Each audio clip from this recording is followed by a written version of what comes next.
did Patrick's homework? Patrick never did homework. Too boring, he said. He played hockey and basketball and Nintendo instead. His teachers told him, Patrick, do your homework or you won't learn a thing. And it's true, sometimes he did feel like an ignoramus. But what could he do? He hated homework. Then one day he found his cat playing with a little doll and he grabbed it away. To his surprise, it wasn't a doll at all, but a man of the tiniest size. He had a little wool shirt with old-fashioned breeches and a high tall hat much like a witch's. He yelled, "Save me! Don't give me back to that cat! I will grant you a wish! I promise you that!"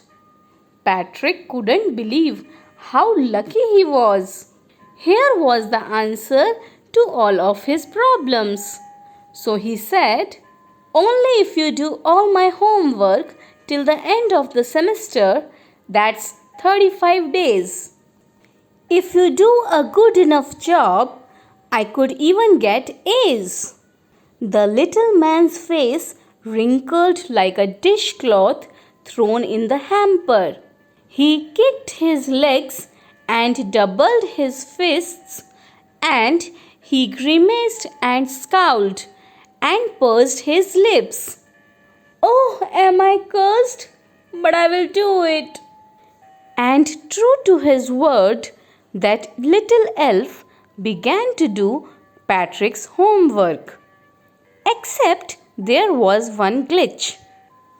The elf didn't always know what to do, and he needed help.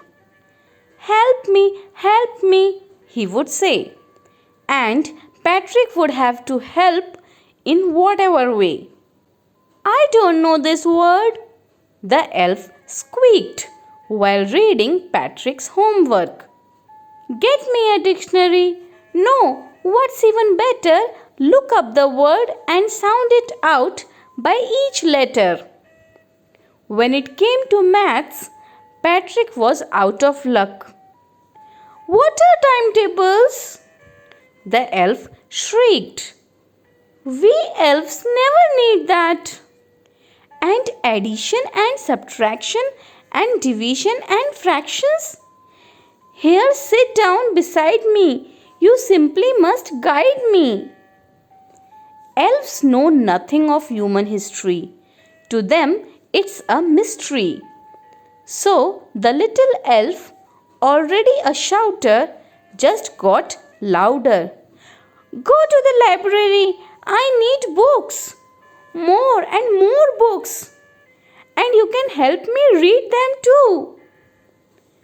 As a matter of fact, every day in every way, that little elf was a nag.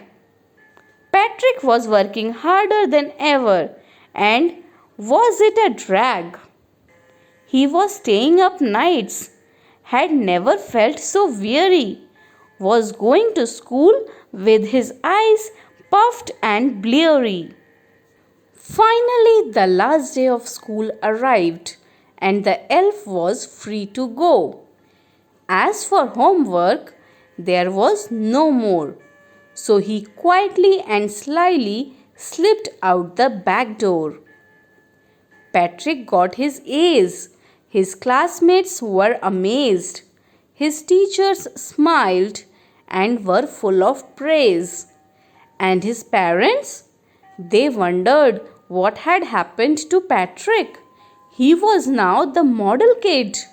Cleaned his room, did his course, was cheerful, never rude, like he had developed a whole new attitude.